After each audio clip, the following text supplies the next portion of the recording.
Okay, welcome. Thank you all for coming. We've all through this cruise, we've covered a lot of history relating to Great Britain and Iceland. And today we're going to talk about a different part of Iceland's history, which is the folklore. And it's a very important element, surprisingly, of Icelandic culture, which has very deep roots in this folklore. And we will wonder about how so many people in that population have adopted this. That was my credentials, which you already knew. According to a 2006 survey, more than 55% of Iceland's people believe in the possible existence of elves, trolls, spirits, etc. in Iceland. It's quite amazing. I mean, it's so well established that, in fact, certain real plans, construction plans in Iceland, are deviated on the advice of mediums who will say, you've got to bypass this area because we've got these mystical creatures that live in this area or control this area. And so today we're going to examine and explore many of these mysterious images and mysterious beings, because the Icelanders, most of them, as I said, 55% believe in this. And so it's not a religion, but it's part of their belief structures. Now, part of this might be because, up here there's very long, dark winter nights. And people are stuck inside, and, there's not really a lot to do inside some of these houses. And so storytelling probably becomes one of the chief forms of Icelandic entertainment, to say the least. And each region fosters its own, bulk of tales and legends that have been passed on from generation to generation throughout the centuries. And so let's take a quick look at some of these. They might relate to some of the things we've believed in the past or that we instill in our children to believe. And so let's take a look at that and see how bad it is. Since the first Norse settlers reached the Viking settlers, the Norse settlers, reached the island, Icelanders have been telling fantastic tales of their strange encounters with these many peculiar, supernatural or otherworldly beings from which they all share the land. And so, we have an extraordinary fisherman eating giant whale that disguise themselves. We have trolls day and night.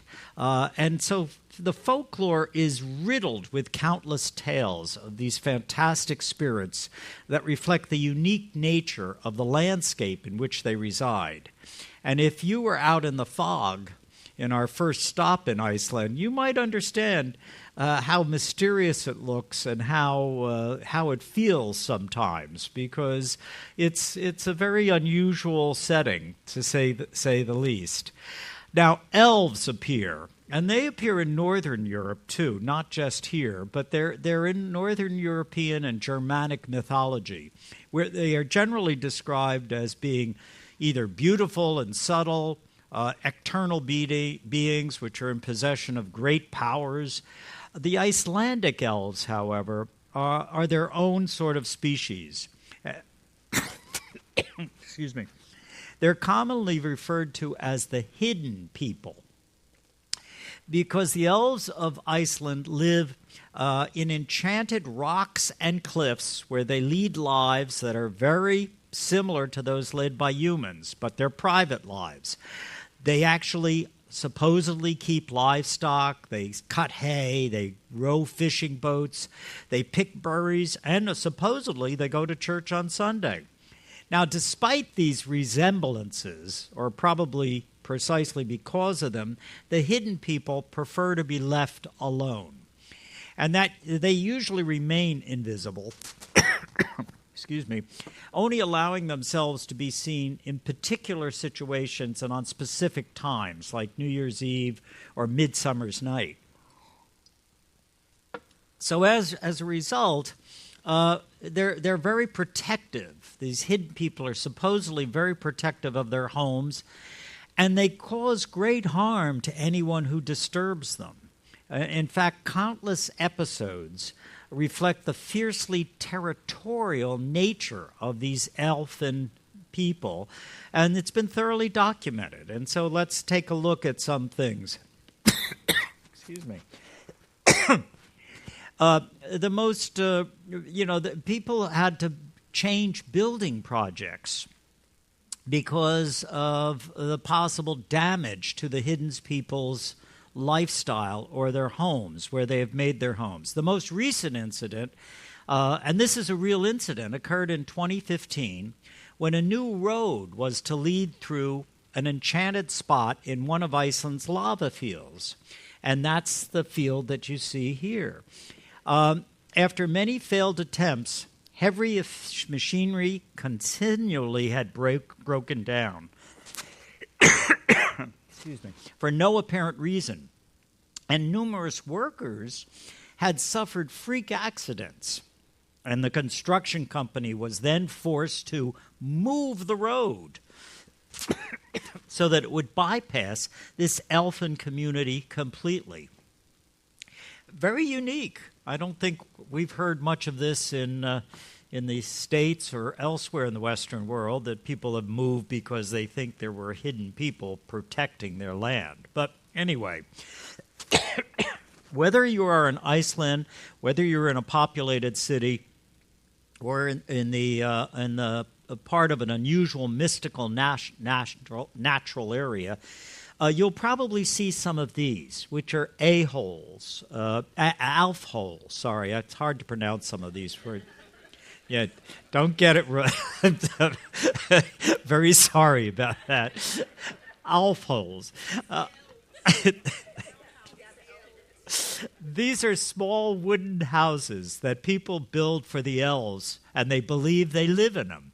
And you can see these very small houses, even with some small churches, created for the purposes of the elves living in them.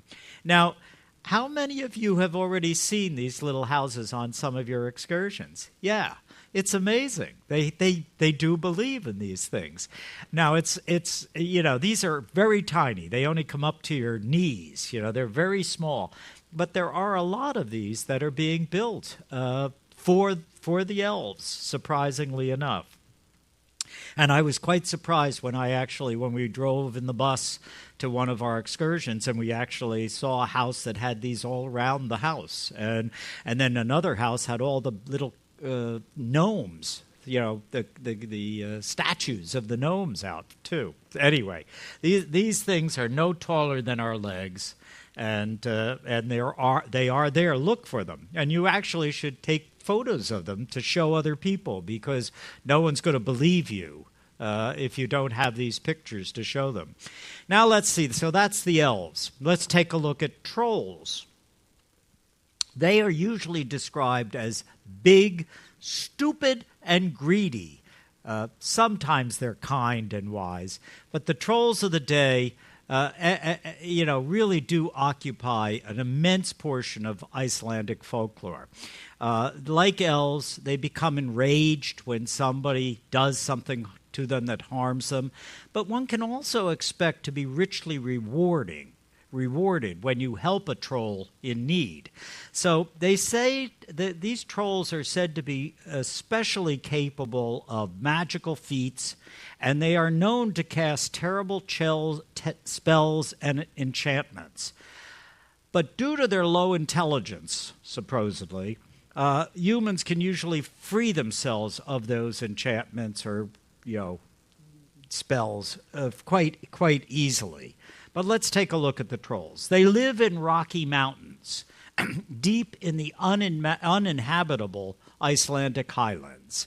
They like apparently the taste of flesh, so you got to be a little careful. And they're known to lure unsuspecting humans into their caves with magic spells, potions, or simply just by making the humans captive, so to speak.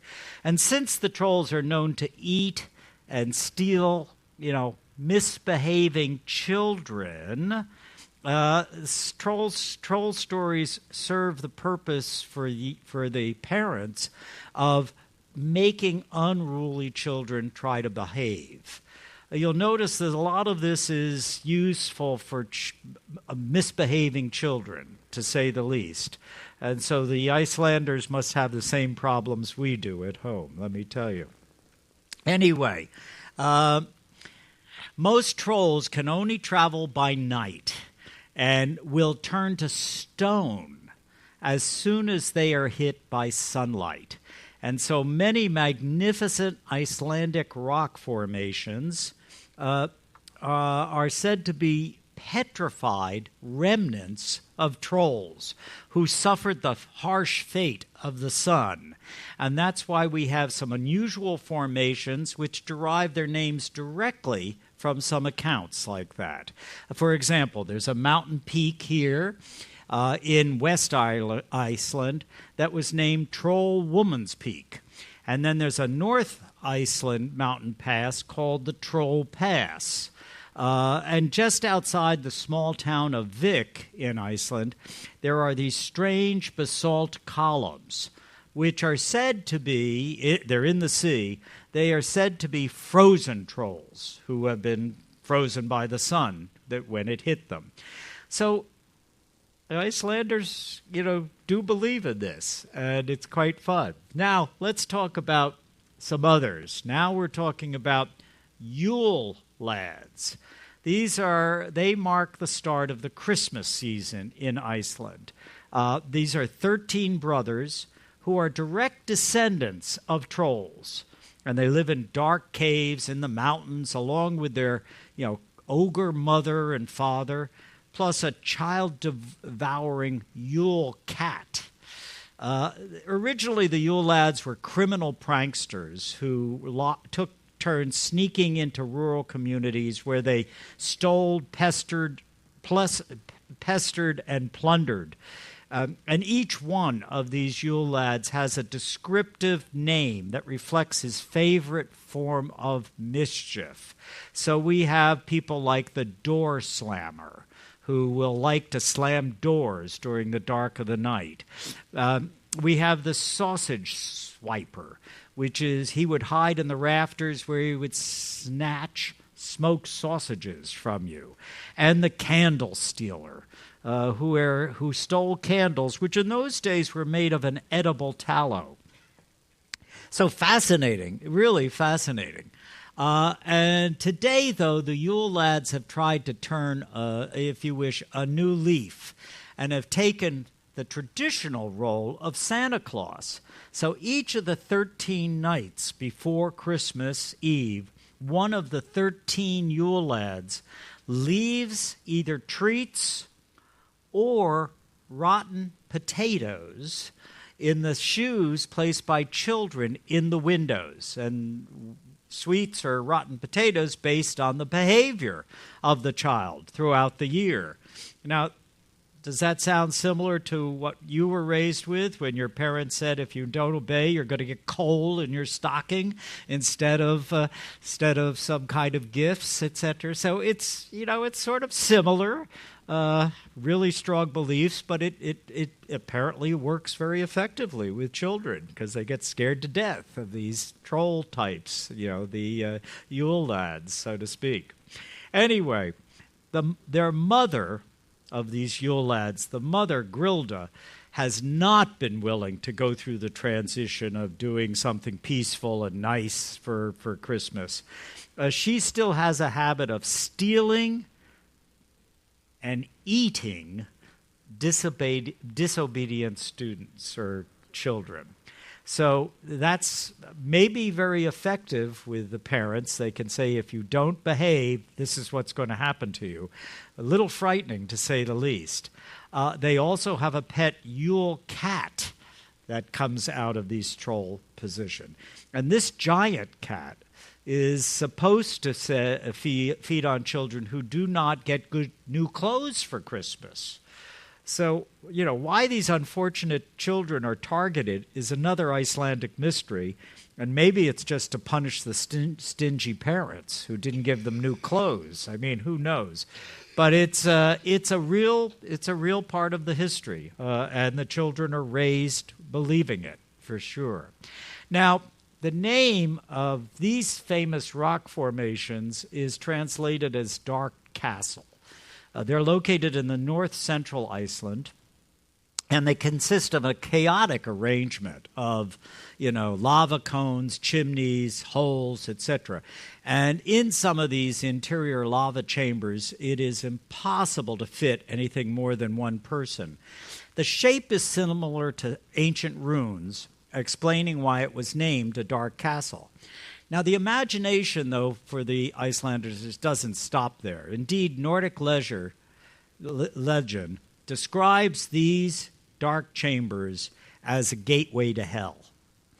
And this is what inspires some to believe that the Yule lad's mother probably lives there, or had lived there, lives there. So this is all part of that fantasy, so to speak. Now we also come to another category of folklore, and that's ghosts. Icelandic ghosts make a large and assorted group that is generally divided into three subcategories.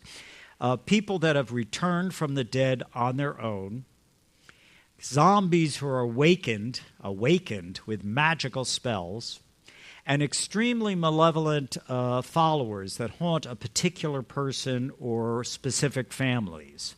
These are pretty gruesome-looking pictures, of course. A ghost's appearance depends on the area in which its human form was conceived and its cause of death and the reason that it still roams the earth. Ghosts of drowned men are usually seen wearing damp seawater. Those who have risen from the grave generally wear a white shroud. And ghosts of children that were let out to die are cloaked in nursing blankets. And I do have to talk briefly about that, just so you understand. They really always felt like they had an overpopulation problem in Iceland. And so children, excess children, surplus children, the family decided they were let out to die, not fed, and not killed per se, but starved to death, etc. Really pretty gruesome. Nowadays, none of those practices are going on, as far as I know. That's for sure. Ghosts are supposed to be the lost souls that can't find their way to the realms of the afterlife. And their entrapment on earth is sometimes caused by the intensive mournings of their loved ones, too. They can't escape. But in many cases, ghosts are spirits of greedy people who are still attached to their earthly belongings and don't want to give up. And I think some of us might understand that. There's a general ghost center in a lot of places, and especially in Iceland, there's a ghost museum. It's located in a small town right east of Reykjavik, and it's a museum dedicated to Icelandic ghosts. Visitors pass through an enormous ghost maze when you go in, where they experience ghost stories in a recreation of the environment in which the stories originally took place. There are also guided tours for groups through the lowlands of the town there on the side, Selfoss, where countless ghost spirits and other similar beings are said to reside. So if you want to see it, there's this ghost center, and Selfoss is apparently a very enchanted area with ghosts all over the bloody place. Now, there are also, we're going through all the categories here, so there are also land wights, W-I-G-H-T-S. In a saga of King Olaf, who was written, it was written when the devious Norwegian king, Bluetooth, was plotting to invade Iceland. So Olaf had a sorcerer take the form of a terrible whale who was going to locate the island's points of vulnerability. But each of the 4 times the whale sorcerer attempted to go ashore, a magnificent spirit of the land forced him to turn around. And these 4 spirits are known as land wights, and they're Iceland's guardians. The dragon of the east, the griffin of the north, the bull of the west, and the mountain giant of the way. So anyway, we have these 4 land wights, if you wish, who are protecting a quarter of Iceland. They all have their own quarter, and they protect the quarter. Now, you think, okay, well, that's interesting. But look at this. This is what the land wights are on. They're deeply respected, and they're actually found on the Icelandic coat of arms and the back of Icelandic krona coins. So the population seems to really buy into that, to say the least. Many say they protect and promote the flourishing of the land and each of its spiritual and physical creatures. And this is just another demonstration of the Icelanders' belief in these mystical or mythical creatures, to say the least, because this is official. This is not just, people that are believing in something. This is official. Okay, they're highly respected. They're on these, if you mention something to an Icelander, they will be very positive about these. Now, there are a lot of folk tales that center around the various waterfalls in Iceland. And the High Foss waterfall, which is located in the south of Iceland, is the site of the half-false ogress tale. It gets very difficult for me with the language. I'm sorry. As the story goes, it was the home of an ogress who was fishing for trout and was always threatening those who approached too close.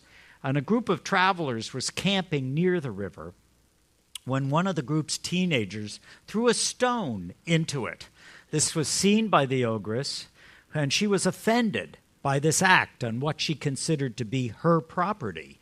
So she waited until nightfall, and then, when it was safe for her to emerge, and she snuck into the boy's tent, rushed over, and started dragging him by his feet out of the tent.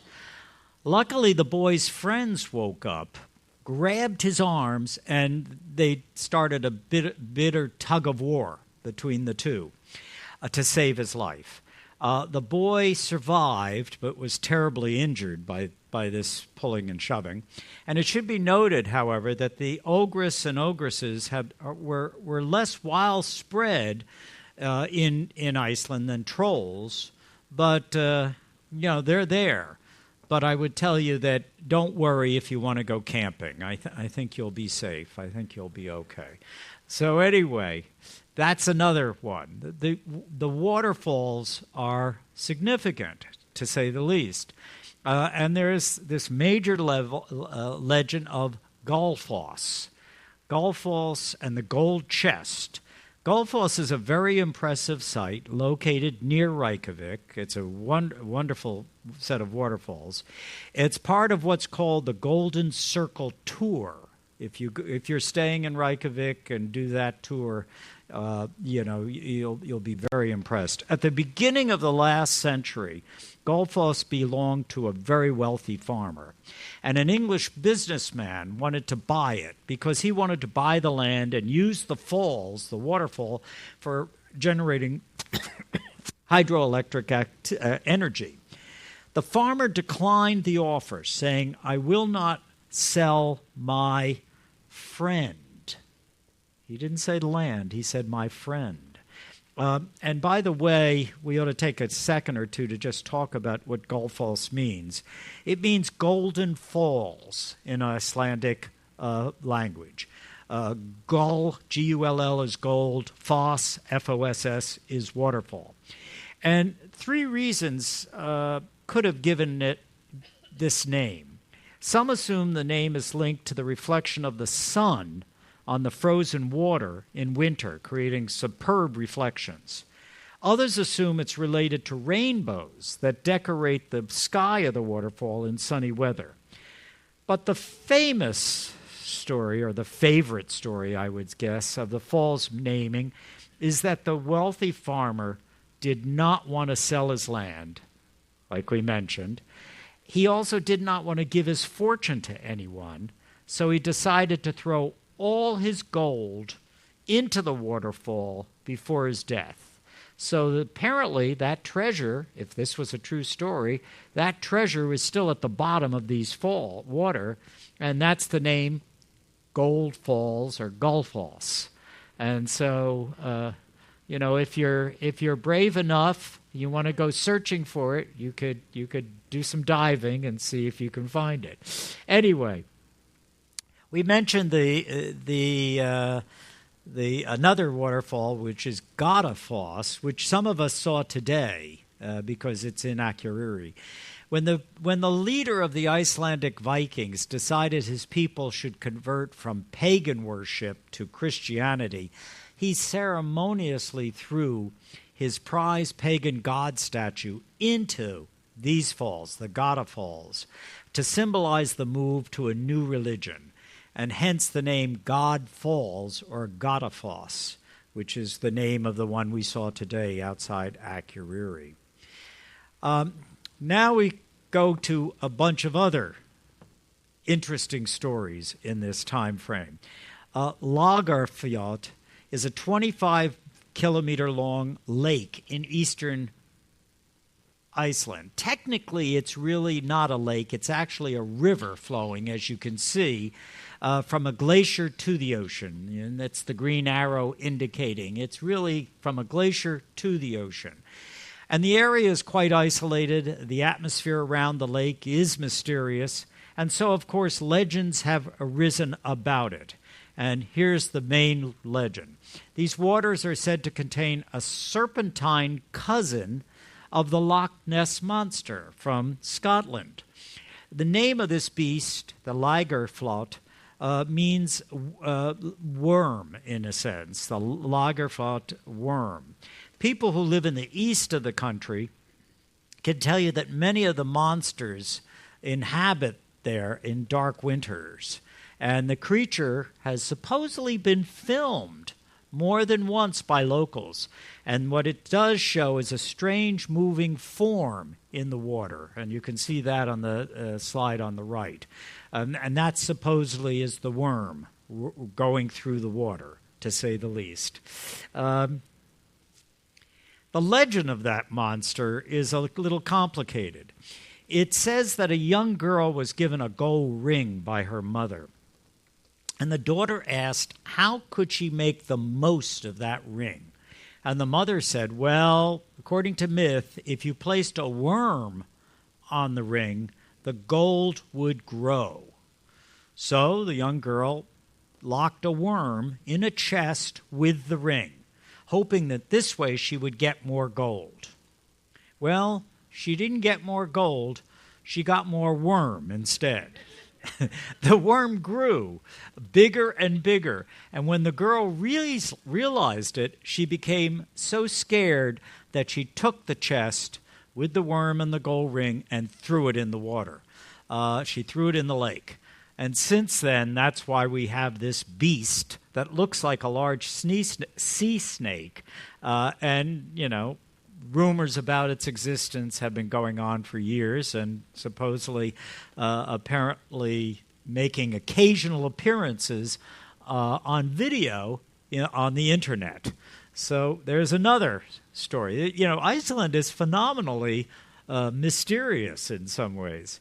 And there are other sea monsters that have played a very colorful role in Icelandic folk culture for centuries.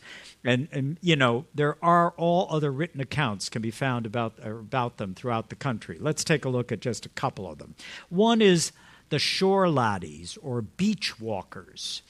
They resemble something between a beaver and a wolf. And these quadrupeds are said to grow brownish fur.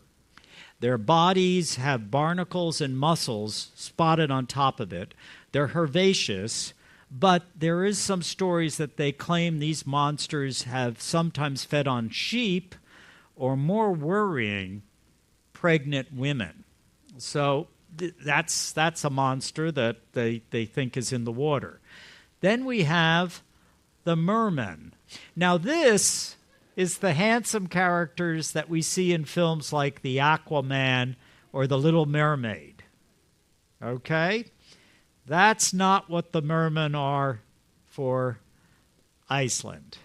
The mermen were bulging, fleshy monstrosities. They have thin, peering eyes, wide, fish-like mouths, and seeing one was thought to be a real ill omen, signaling the coming of a terrible tempest or great loss of life. Definitely, they're not cute and cuddly or a handsome He-Man like this guy is, that's for sure. Okay, then we have another set of well-known Icelandic sea monsters, and this is the shelf monster. And it's said to be the size of a hippo and covered in shiny black scales and draped often with seaweed. The shell monster can spit burning poison onto any fisherman foolish enough to net one of them. They also have long claws capable of anchoring themselves on rocks during storms. And this monster has also been featured on postage stamps in Iceland. I mean, this is not for the crazies. This is, even the postal service has reflected on this. Others have had a lot of fun with it. They've decided they do something crazy and make some silly pictures of it, etc. The last final sea monster is what they call the combed seahorse. This particular creature resembles a dragon. It has a long neck, broad muscles, sharp teeth, and seeing one of these terrifying animals galloping along the shoreline would be a sure sign to flee the area quickly, let me tell you. That's because the combed seahorses have never been known for diplomacy. Instead, they opt to drag their prey deep into the ocean bed, and you obviously don't survive that. So we don't have photographs of any of these. They're all paintings. So anyway, then there is. It's good to be aware that there are other lake monsters that the Icelanders believe in. Most of them are somewhat akin to the Loch Ness monster in Scotland, like the one we discussed. But there's also a mysterious or monstrous whale, which is this, that supposedly lives in a lake on the Reykjavik Peninsula. And so Iceland has more than its fair share of sea and lake monsters, given its seas and lakes and the rest. Now let's talk just a second about the Northern Lights, because Icelandic folklore is also rich with stories and beliefs connected to the Northern Lights.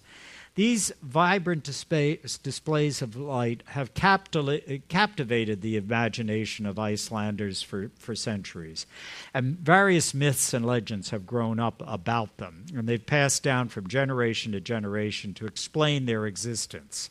In some Icelandic folklore, the Northern Lights are believed to be the spirits of the deceased, particularly those who have not found their final resting places. They're thought to be dancing in the sky, creating colorful displays. Another Icelandic legend suggests that the Northern Lights are called by the sweeping tail of an Arctic fox as it dashes across the snowy landscape. And the light's glow is said to reflect the fox's fur on the snow and ice. And so you can sort of see the fox in the other picture. And, interesting legends. Of course, hopefully we know the real reason for the Northern Lights. But the appearance of the Northern Lights is also seen as, a warning of impending bad weather or storms in Iceland. And, Some will see it as a good luck in Icelandic folklore. So it depends on who you're talking to and what they believe in. Seeing the Northern Lights was often considered an omen of good fortune, especially for those who are about to embark on a journey or a significant life event. And hopefully, we will all be able to see this phenomenal light show at least once in our lifetimes. Unfortunately, you're better off seeing them in the winter. That's when it's more logical that you're going to see it. But they are amazing. And I've only seen videos and pictures myself. I have, in all my 125 countries I've visited, I've never seen the Northern Lights, because don't try to travel much in the winter, so as a result, want to stay home. Anyway, whether any of these myths are true or not, Iceland will always be a magical country, and one that will never fail to excite our imagination and keep us coming back for more. And if you talk to Icelanders, you'll find out whether they believe or not believe, and whether they really live part of their life based on that. So this is the last of my presentations on this Silver Spirit cruise. I want to thank you for coming today and for attending any of my other presentations. I hope you found them enlightening and somewhat entertaining, and I hope to see you again before too long on hopefully a future Silver Sea cruise. So I thank you very, very much. Thank you.